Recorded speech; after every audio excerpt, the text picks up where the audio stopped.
calls himself. Thank you very much. Good morning, people. Thank you so much, Moki, and I'm happy to be opening today with a very informative session. And as you very well know, Africa No Filter works with storytellers primarily. And recently, we started thinking about understanding the storytelling landscape in Africa better. And that led us to developing, in partnership with our partners, the delivery partner, Creative Economic Practice at CC Hub, a revolutionary tool that unpacks the creative industry, unpacks the storytelling landscape on the continent of Africa. And we're going to be having a conversation, very informative conversation this morning. And please, I would like to ask you to make welcome to the stage Blessing Azubike. She's the Senior Program Manager at Creative Economic Practice at CC Hub.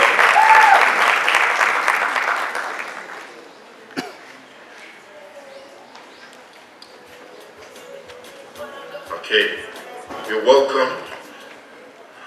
How are you? Thank you. How has it been? Fantastic. Thanks. Before we start, I would like to invite you to look at the multimedia screens for an overview of the tool that we're going to be discussing this morning.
Deserves a round of applause. That was just a teaser. I invite you to visit the website creativevibrancyindex.africa to know more about this and also see for yourselves the indicators, roughly 22 indicators that measures cultural production, that measures the creative landscape, the storytelling landscape across 12 cities in Africa. Blessing, I want to start by asking you about what struck you, or what was the biggest surprise for you in terms of the execution of this huge project. Because for me, and I think for Africa No Filter, it was the complexity of it. Looking at measurement across 12 different countries in Africa, it was a huge research, a huge undertaking, and I'm kind of glad that we didn't know the scale and the complexity that this would involve, because we may have been discouraged from continuing in the first place, or probably wouldn't have started. It was very huge, and it was quite cost and capital intensive. And so I just want to know from your own perspective, what struck you the most in terms of the execution of this project? So I think for us it was being able to get universally acceptable indicators. We also find that collecting, cleaning and verifying data was not an easy task, so when the project started we had to go beyond secondary data and online data sources. and involve actual researchers and all of that to inform the work. So I think that was pretty much the challenging bits of the project. I also remember that in the course of the execution of the project, one of the things that came out was the fact that there was an absence of city-level data in some of the cities. And so there was a consensus by experts to kind of attribute and allocate country-level data to some of the cities where there weren't city-level data. For example, a city like Luanda in Angola, there was some country-level data, number of facilities and venues that had to be allocated to Luanda, which is the capital city of Angola, because it was very difficult to extrapolate how many of those facilities and venues actually belong to the city of Luanda and how many belong to the other cities in Angola. So I think those are some of the challenges in terms of execution, and I'm happy that we were able to make it happen. Thanks to you guys. My next question is about the rankings. Let's go a bit deeper into the rankings. What was that big surprise for you in the rankings? For me, one of the biggest surprises for me in the rankings was the fact that we sit down and make assumptions based on what we know about our cities. For a pillar like cultural vibrancy, one of the indicators was mobile internet. And I realized that the North African cities had much stronger internet coverage, mobile internet services, contrary to my expectations. When you look at the indicator for mobile internet, Cairo came out tops, Tunis in Tunisia, followed by Marrakesh in Morocco. And this was also reflected in the number of online participants at events. Online participants at events, we had Marrakesh came out tops, and followed by Tunisia, and maybe Johannesburg came third. So this is contrary to expectations. And these are cities with much smaller populations than, say, Lagos in Nigeria, for instance. And you had more people attending online events because of the strength of the mobile internet services there. And I think this speaks to the kind of opportunities that exist within the internet provision services in places like Lagos. It's very easy to think it's well covered and there are no opportunities existing. But I think this is a very important point for investors and businesses to see where the gaps exist. What stood out for you, Blessing? For me, I think it was the contrasts in the rankings, right? So you will find for something like cultural vibrancy, Cairo ranked highest. But then when you looked at sub-indicators, then Cairo would be lacking, and then you'll find other cities ranking highest. Johannesburg ranked highest for enabling environment, but then when you delved deeper into sub-indicators, you would find other cities. So it was the contrast for me. I think also, like we said, assumptions, human beings, I think generally, we base our information on assumptions. You could just sit down and say to yourself, oh, my city or my country were the giant of Africa. Or you could say, oh, my city is so culturally vibrant. But then what research does is that it gives you evidence-based, data-driven information that you can't argue with. So all of those assumptions you've now proven them wrong or proven them right. So that's what I think that the index has done, and that's what I think was striking for me for the rankings. When the information actually came out, we were like, oh wow, okay, this city, ranking highest here. So that was shocking for me, the contrast in those rankings. Yeah, I think it's interesting you said that, because when I looked at the data, it also showed me the predominance of art forms. When you look at a data or an indicator like theater, you would see North African cities ranking very high. Morocco, sorry, I keep calling the countries, the cities themselves. So Marrakesh, Tunis, and then Cairo. And so it shows you the predominance of stage plays, stage acts, and the performing arts in general in North African cities. But when you flip it and you look at cinemas, which is what the theater spaces are for the performing arts, which is cinemas perform the same role for the film industry, then you will see Lagos, you will see Johannesburg, and then followed by Nairobi. So it just shows you that there's a predominance of film. The film sector is quite strong in these cities. And it then tells you, the kinds of cultural activities and how predominantly they revolve around theater and stage plays and the performing arts in general, how they perform, in North African cities compared to cities in this part of Africa, right? So it was quite informative to see the predominance of art forms as you move from one geographical region to another. And you can play around the filters on the vibrancy index. It has a lot of filters. You can filter by venues and facilities. You can filter by different types of cultural services that then shows you the predominance of art forms across the African continent. Let's move to how people and stakeholders should then utilize this tool. Let's talk about how stakeholders should interpret this tool. How do you think it should be interpreted by stakeholders? What should be the approach? So first off, I think that a lack of data has, sort of affected funding and investment in the creative space in Africa. So the index has sort of, solved that. There's data now, So I think that policymakers need to take advantage of that and start to use this data to inform, policies rather. We had workshops after the launch of the index, and there were a lot of recommendations, things like infrastructure, we need for government to be more involved. One of the things that I say is, even if we think that African cities are set up for creatives, if we think that African cities are culturally vibrant, what role has the government played in making that possible? Who has made that possible? And if you really delve deeply into that, you will find that it's the creatives themselves that are doing the work. Because African creatives will not wait. Whether there's support or not, we will go and do the work. We would, I will shoot my film, I will put up my stage play. It's almost like a higher calling.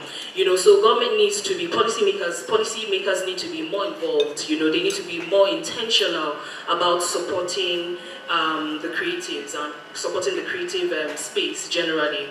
So using this index now and informing these policies would be one of the things that I think they should work on. Yeah, thanks for saying that. And I think in addition to the role for policymakers, I think the business people themselves should be able to see what the gaps, the opportunities, the challenges are in the industries as you move from country to country, from city to city. It sort of unravels what the opportunities are. And I think the business sector, the commercial sector should be able to take advantage of such rich information that we provided in the index. Something that also struck me when you were talking about policymakers is the tendency for policymakers to think, especially the cities that rank very high. For example, some official in Johannesburg thinking we've conquered Africa and we have it all put together.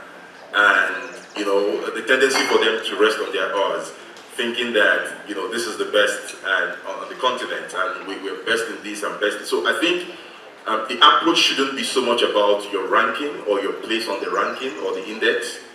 The approach should be more around what has been done to be on that place and what can be done looking at the gaps that has been unraveled by the index. For example, when you see something like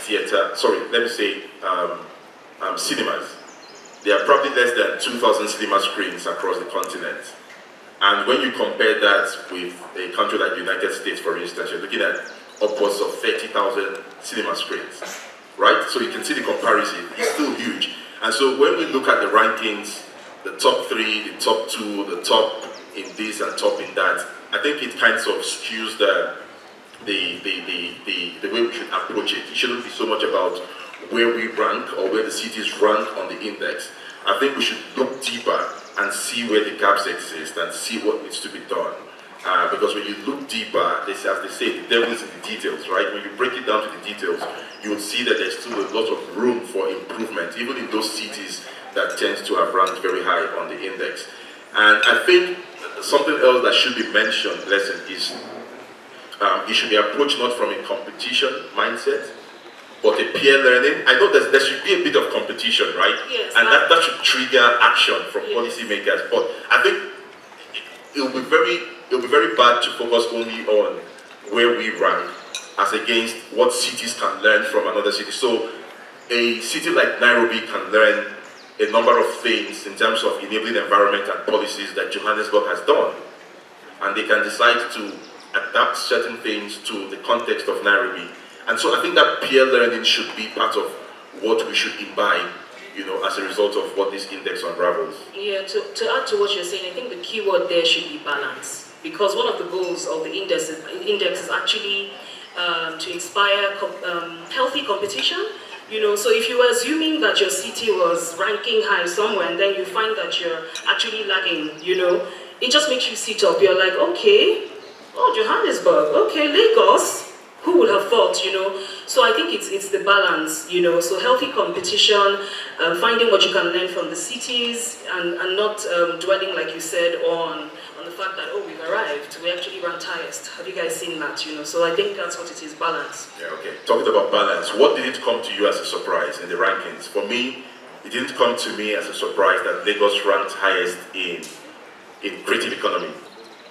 And why I say so is because when you look at the sub-indicators for creative economy, you see things like media and entertainment markets, local films, and we know the power of Nollywood, the power of Afrobeat. And again, I think this speaks to the earlier point I made about cities resting on their oars, thinking, oh, we've got Nollywood, we've got Afrobeat. I mean, like you said, listen, most of these things have been driven by self-effort, by storytellers and creatives themselves, as opposed to intentional government policies to push Nollywood to where it has gotten to, or to push the music industry, whether it's Amapiano or whether it's Afrobeat, to where they have gotten to. So I think there's also the need for government to understand that there's need for support. If the self-effort, individual efforts of storytellers have been able to put cities on global maps in this manner, then I think they can do much more with support from the government. What did it come to you as a surprise? What was like, I knew this was going to be. I think Cairo, ranking highest for cultural vibrancy, was like a no-brainer almost. Okay. Yes, so that just, it was almost like confirming what we all suspected, you know. Yeah, so that didn't come as a surprise at all. Okay, so let's close with putting you in the position of advocating for storytellers on the continent. Where do you think creatives would want such a tool, such a research, such a massive project to go in the coming years? What do you think would be the aspiration for creatives? How do you think they want this tool to evolve in the next coming years? So I think for creatives, the question would be, okay, the research has been done. The data is here, you know, what next, you know? So I think for them, they would want to see some sort of improvement, some sort of growth on the index itself, you know? So you've done this research in 2023, but we know how data is. Data is constantly evolving, constantly changing. So if my city ranked third under this indicator, and we've done some work and some improvements in the next couple of years, is the data going to be updated on the index? You know, so I think that every creative wants to see that, you know, improvements on the data. Also, you know, all this data that we have, how is it being used? You know, we're constantly having conversations, we're constantly being told these things. To what use, you know, so I think that's one thing that creatives would want to see. I think they would also want to be part of the research and part of the conversation. During the hack workshops, we had recommendations like, you know, have you considered including a section on the index where we can actually almost blog about our cities? You know, so if you're telling us these things about our cities, but I live here, I can tell you for free that this, and this goes on. So you have these conversations, they're almost like informal conversations. So I know that is one of the things that creatives would want to see. Thank you. And just to mention, the index has been designed in such a way that you can blog about your cities and you can self-update information about your cities. So you can do that yourself. And before the next iteration, all of those details can then be put together to update the ranking of your cities. And so it's a very interactive tool that allows creatives to also go in there, especially when you have doubts about the rankings of your cities and you feel like some information may not have been covered robustly. or may not have been provided in the rankings, there's opportunity for creatives to go on the tool and put those details themselves, and those details will be picked up and updated against the next publishing of rankings. And I think one very important thing I have to mention is the fact that I think creatives and storytellers should very much be in the driving seat of this conversation. So we don't want it to be taken over by policymakers. We want them to be part of those that take action. I want business people to take action from this, but we don't want the conversation to be led by them. Let's not forget the fact that this was all about storytellers first and foremost, and we always want to center them front and center in all the conversations. So we want storytellers to lead this conversation, and that's why very intentionally we have created a section that allows storytellers to self-update, allows storytellers to also blog and have commentary and continue to have conversations. So we want these two, in terms of updating the tool and all the other updates that goes around this, to be about storytellers and what the needs of storytellers are. And so when the needs of storytellers evolve on the continent, that evolution should also be reflected by the kinds of updates that comes on the index. So we want it to be driven by storytellers and should be all about storytellers. Right, and so thank you so much, Blessing. It's been great having this conversation with you. Any last words? Should we add also, because I know some people in the room will be like, oh, why wasn't my city featured?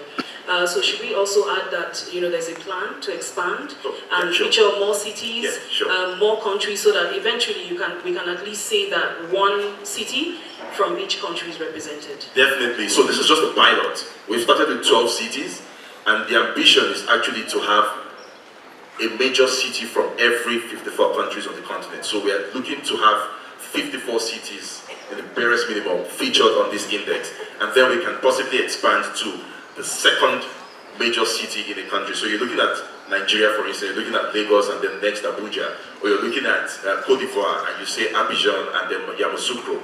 And so the ambition is to keep expanding to the point where we have most of the major cities across the 54 countries in Africa featured on this index. And so that brings it to the end, and that does it for us. Thank you so much, Blessing. It was nice to meet you. Please do not fail to join the conversation, #AsWeAre, and please look at the index, Creative Vibrancy Index.Africa. Thank you so much.